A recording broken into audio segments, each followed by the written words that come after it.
Hey there, folks. Welcome to the Whitfield Report for Wednesday, September 16th, 2020. I am your host, Sam Whitfield, recording here in studio.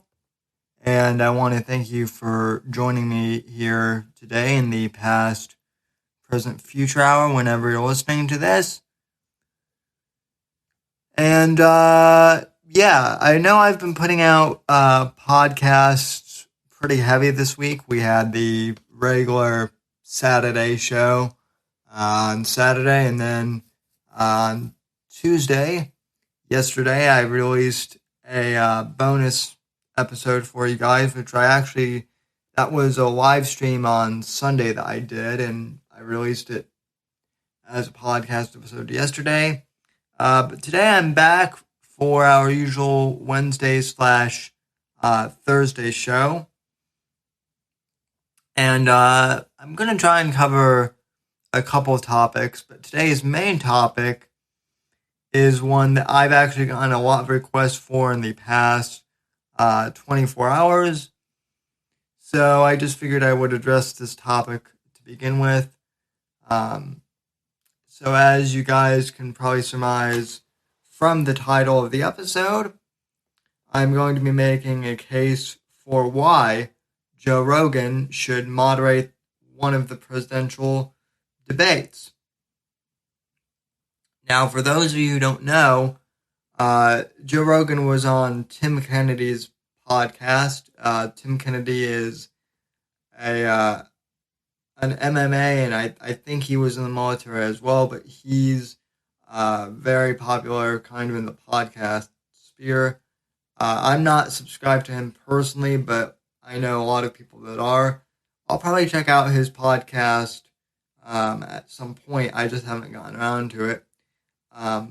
But regardless, I guess Tim Kennedy asked Joe Rogan out of the blue if he would be willing to, host a debate between, President Trump and Joe Biden. And I think much to a lot of people's surprise, Joe Rogan actually said yes, he would be. And then President Trump retweeted Joe Rogan or retweeted Tim Kennedy and, echoed that sentiment that he would be willing to debate Joe Biden on the Joe Rogan Experience. Now, the mainstream media has had a fit about this, as has more of the liberal media on Twitter for obvious reasons.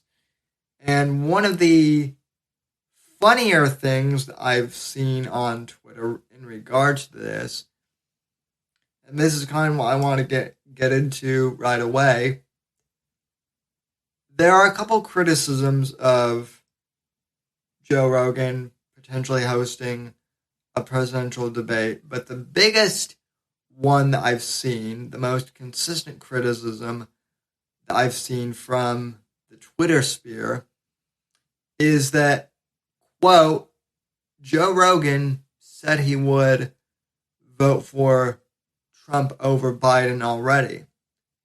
Therefore, he is unqualified to moderate a debate because of this position.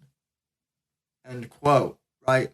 This has kind of been the exact same tweet from a couple of commentators on Twitter. And it is hilarious to me in how flawed this argument is. Right? They're basically saying that Joe Rogan is incapable of moderating a debate because he has a political preference, right? But yet, these same commentators seem to either willfully or maybe unwittingly ignore the fact that all of the debate moderators in the past who are anchors at these networks, right? They all have biases, right? If you go to if there's a Fox, if there's a moderator from Fox News tends to lean, more conservative, more right. So obviously, those commentators more often than not are going to side with, President Trump or whoever the Republican nominee would be, right? If you've got a CNN, anchor moderating things, they tend to, objectively lean more in favor of the Democrat, and we saw that, pretty blatantly in 2016 and 2012, where basically CNN had to admit, even at one point after the 2016 election, that they were feeding the Clinton campaign some of the questions beforehand, right? Which was a bit of a scandal. Not really, because Trump had already won and it was kind of irrelevant at that point, but still, it did not look good on CNN, right? So, the big argument against Joe Rogan, supposedly, is that he has a bias. This argument, just to put it bluntly, is idiotic, it's retarded in its logic, because, let's face it, folks,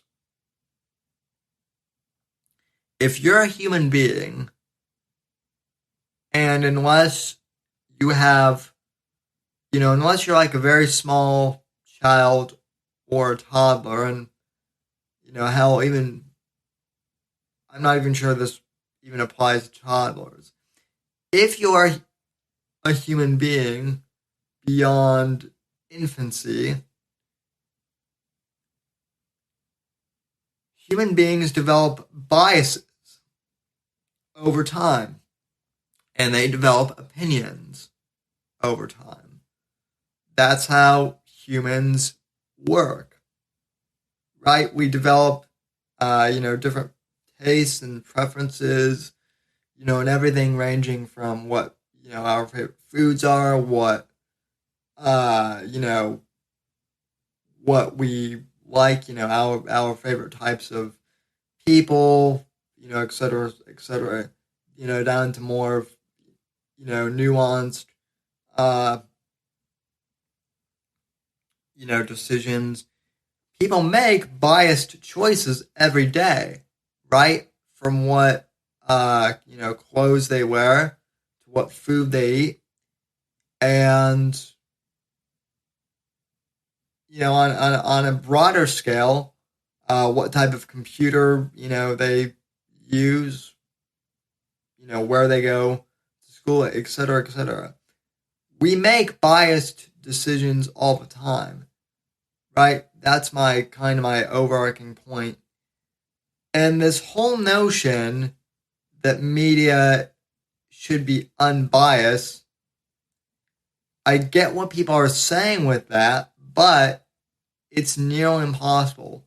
You're never going to truly have an unbiased media, right? Because people have opinions, and it's always going to be that way.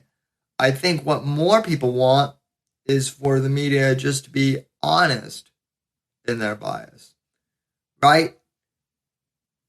The reason why so many people are upset with CNN, and call them fake news, and this was Trump's big thing, is that CNN, for the longest time, would pretend to be neutral, would pretend to be unbiased, would pretend to be, representing both sides of an argument, right? and then they would slam conservatives. And they did this for years and years and years. I mean, they still do, but now at least they've pretty much been forced to be open about it, right? Fox News, they say they're fair and balanced, and compared to CNN, I think they are, but let's be honest, they lean more to the conservative spectrum. And so, by and large, over the past few years with these big news companies, I think people are getting sick and tired of them because these big media companies are not being honest about their biases. They're all trying to pretend they're neutral when they're not. And I think realistically people at least want them to be honest about their biases, right? Because there will never truly be an unbiased media. I think people just want them to be honest. If anything, this alone could make the case for Joe Rogan being the next debate moderator, right? Because Joe Rogan has his opinions on, various things. He's, fiscally conservative, it seems. He's, he's socially conservative on some issues like guns, but, more socially liberal on issues like gay marriage, and other things. He does lean kind of left when it comes to, I guess, social programs, or so I've heard him say, a couple of times. But, long story short, he's kind of an amalgamation of different viewpoints, and I think most people are that way, right? And he interviews people from all walks of life. And like his podcast or not, you can't deny that he's very influential and that he, is a force to be reckoned with in, new media. He has essentially defined the podcast sphere now, right? Long form interviews, that are sometimes 5 hours in length, right? And he's interviewed everyone from, far left academics. He interviewed Bernie Sanders on his show this year, who's basically a self-admitted communist, pretty much. All the way to Alex Jones, far right-wing, kind of considered fringe conspiracy theorist by many, right? And everyone in between. So he's interviewed everyone across the political spectrum. He's interviewed various types of musicians. And I mean, I like Joe Rogan. I'm not trying to wax poetic. Yeah, I understand that he's not perfect and that he has his flaws as well. I've never said he's perfect.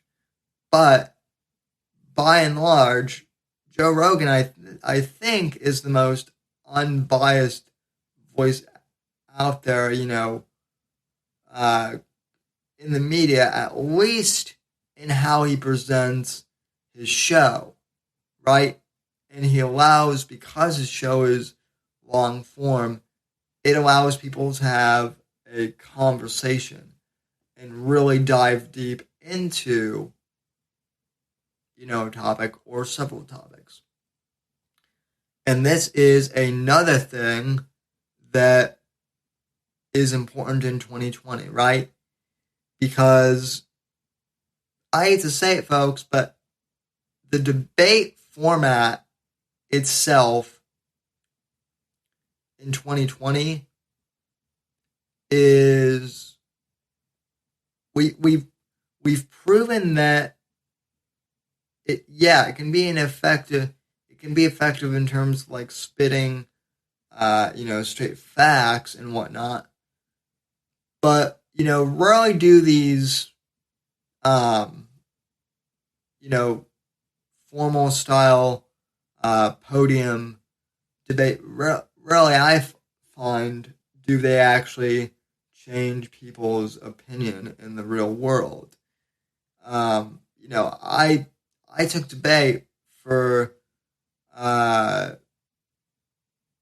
my freshman and sophomore year of high school, and I have to admit I thought I would like it, but I wound up not liking it as much as I thought I would, and people were shocked because they figured that because I was into podcasting and politics even back in high school, that I would really like, debate. And I didn't really realize it at the time, but what I didn't like about debate was how structured everything was. Now, I understand, when it comes to formal debates, you need that. But like I said, I think more people, as we're finding with, podcasts like the Joe Rogan Experience or like, the long form type of podcast that people like Tim Pool do, I think people are, you know, I think more people want to hear just, informal, casual conversations, even if it's about important topics, right? And that's one thing that Joe Rogan has really, you know, brought to the forefront over the past, 10 years since the Joe Rogan, podcast started back in '09. I mean, he kind of, I wouldn't really say that he reinvented the wheel, but he kind of did, but he more or less also invented the wheel, so to speak, when it comes to, the podcast, the long form podcast format, right? And there are so many issues, in America that I think a long form conversation, as opposed to a debate where you get 2 minutes, or 5 minutes, and then, your opponent gets this amount of time to respond, and all of that. It gets way too technical. It gets way too formal, and I think people get bored by that. And this whole notion that that format somehow, prevents like, antagonistic behavior.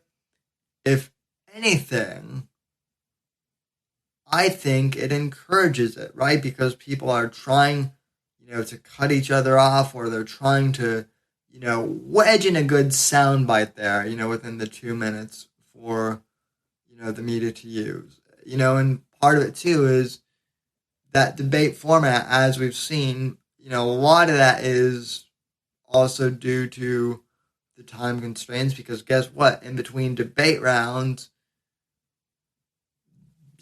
Fox News or CNN or whoever, they cut to commercials. And so we're inundated with, commercials.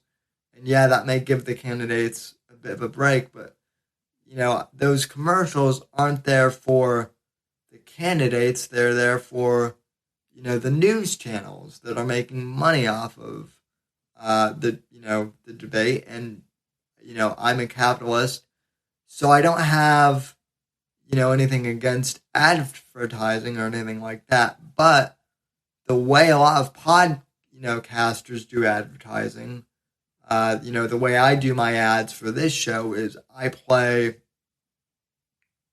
them before the beginning of the show. Some podcasters do it before, others after. Yeah, there might be a few mid-roll ads, for some podcasts out there, but they're oftentimes very short and very succinct. You're not going to be getting like 5 to 10 minutes ads in between segments like you do on television, or radio.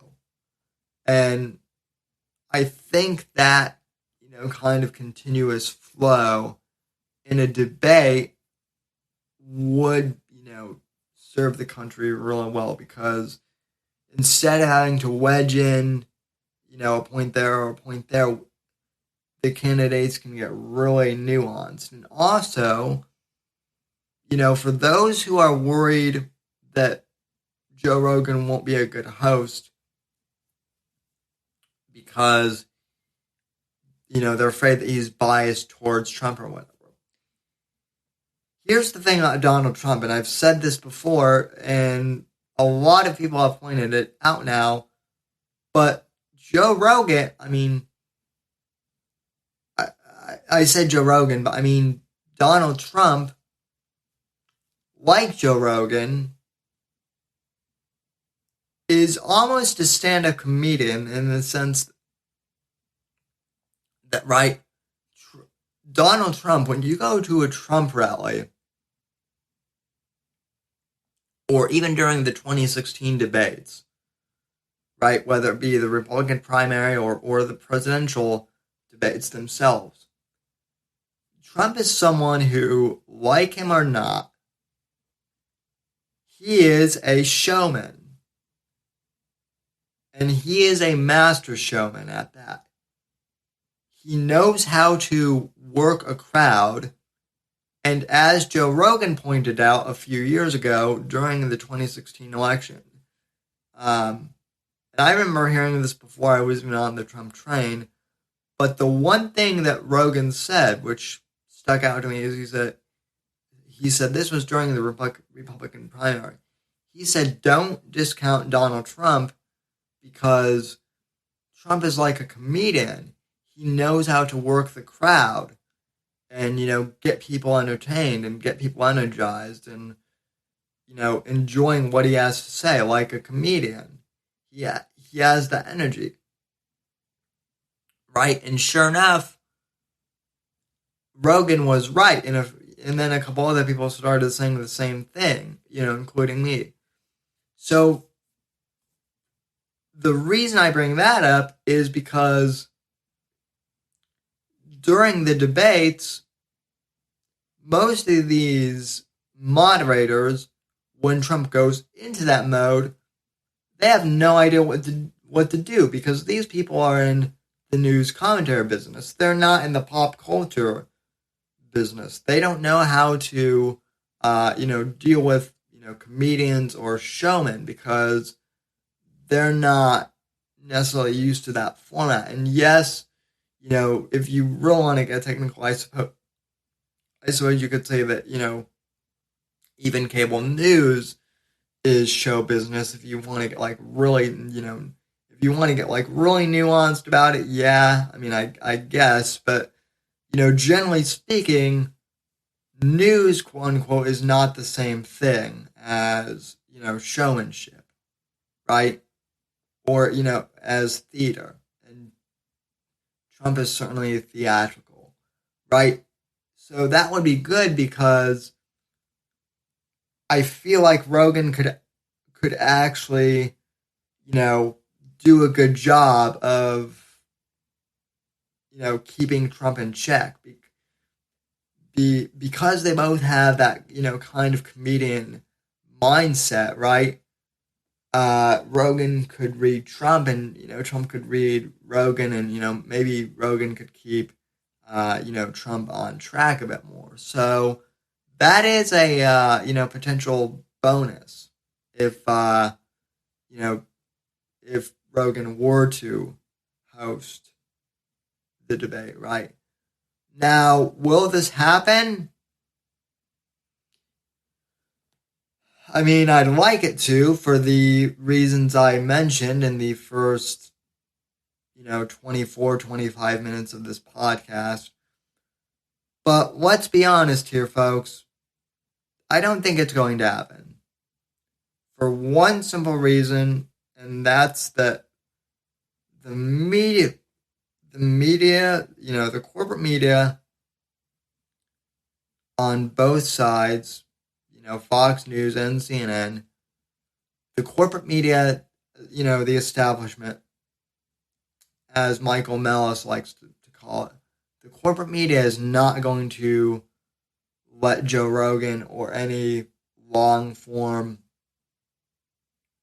you know, podcaster near, near the debate.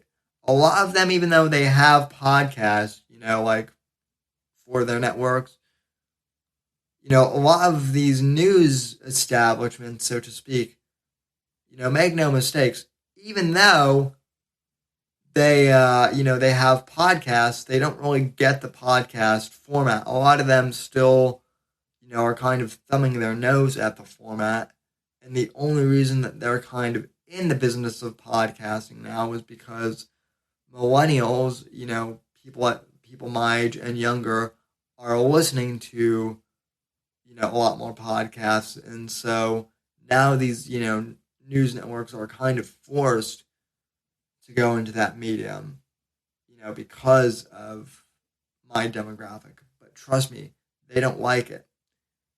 So the establishment media would much rather, have something, that fits to their format, right?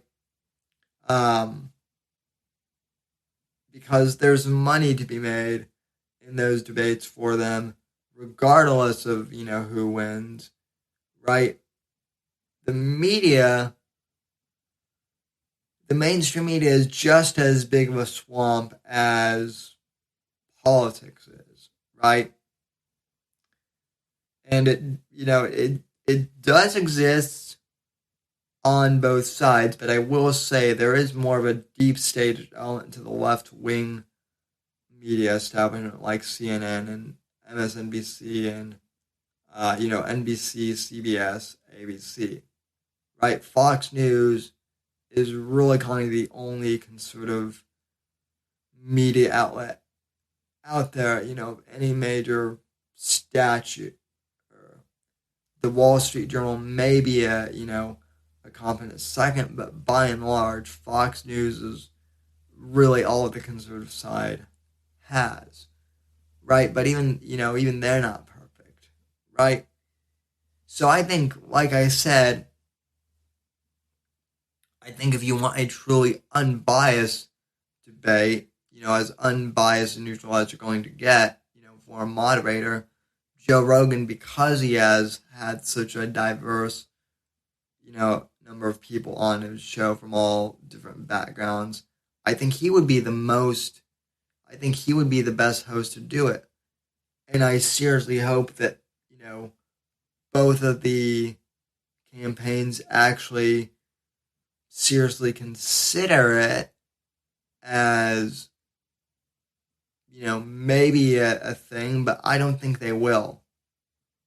I think politicians and political campaigns are still just so used to, establishment media, dinosaur media, that they're now locked into this format. I'm only 25 years old. I'm still relatively young. So maybe millennials, right, and kids younger than myself, maybe we'll see this trend break in our lifetime, and that's a big maybe. But it's more often to happen. It's more it's more likely to happen later in our lives than right now. But by and large, I think that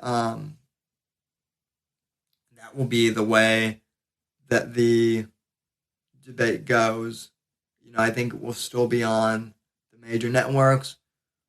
But I personally would like to see Rogan host a debate, like I said, just because I think he would be great at it. And I think he's kind of the voice that we need as a moderator during this extremely divisive time. So, and before you guys accuse me of, being like a Rogan shill or whatever, like I said, he's not perfect. But, show me someone who is. So, anyway, that's my main, thing with the Joe Rogan, debate. Now, some other people have asked me kind of on and off topic what I think of, Rogan being on Spotify now. And it's kind of interesting because Rogan is on Spotify now. You can find all his podcasts on Spotify, but he is also still on YouTube. I know there was a bit of a controversy with, some of the more controversial conservative voices not showing up, like, Gavin McInnes and Alex Jones. But as Rogan pointed out, he has so many podcasts out there that not all of them have been completely uploaded yet, right? And that's why he's still on iTunes. That's why he's still on, YouTube somewhat, and why those episodes will probably remain up on YouTube for the foreseeable future, at least until he can port them over. And believe me, folks, that's, what he's talking about with, all the files having trouble coming over. That's certainly something that I could relate to when I moved, my initial podcast catalog over to Anchor, and changed podcast hosts. And my library is nowhere near as big as Rogan is, although, folks, we are on, season 5 of the Whitfield Report, in 2020, and this will be our 62nd episode of the podcast, either episode, 62 or 63 that you're listening to. So that's kind of cool. But anyway, folks, I will have perhaps another podcast for you guys tomorrow. Maybe some off-the-cuff stuff with the latest Apple update. I'm not sure. I might save that for Saturday, too. I'm not sure yet. But, regardless, folks, I wanted to cover that Rogan thing with the debate and let you know where I stand on that, and hopefully, give you a better view and kind of a good take on that, because that was an interesting topic and kind of hotly discussed this week. So there you go, folks. That's my case for why Joe Rogan should host at least one of the presidential debates. And I hope you guys, enjoyed this podcast. I always enjoy making them for you. If you're listening to this on Apple Podcasts or another app that allows you to rate and review the podcast, please do so. Please tell your friends about the podcast. It always helps. Share this on social media. And yeah, folks, from all of us here at NGC Studios, have a good day wherever you are. God bless. God bless this great nation. God, freedom, legacy in that order. And I will see you on the next episode of the Whitfield Report.